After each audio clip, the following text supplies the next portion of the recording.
Macam tak ada maruah, otak kat JUBO. View Chin dan isteri DIKECAM. Didakwa buat KONTEN, double meaning.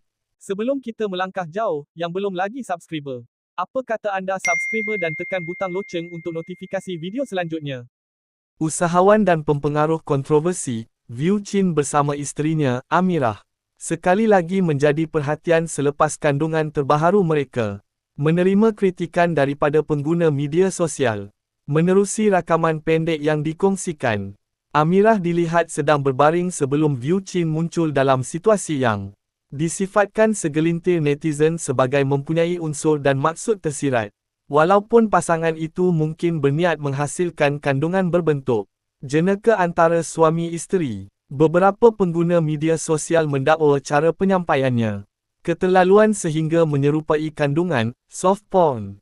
Seorang netizen mempersoalkan keperluan pasangan tersebut menghasilkan kandungan sedemikian secara terbuka meskipun mereka sudah berkahwin. Perlu ke buat konten macam ni?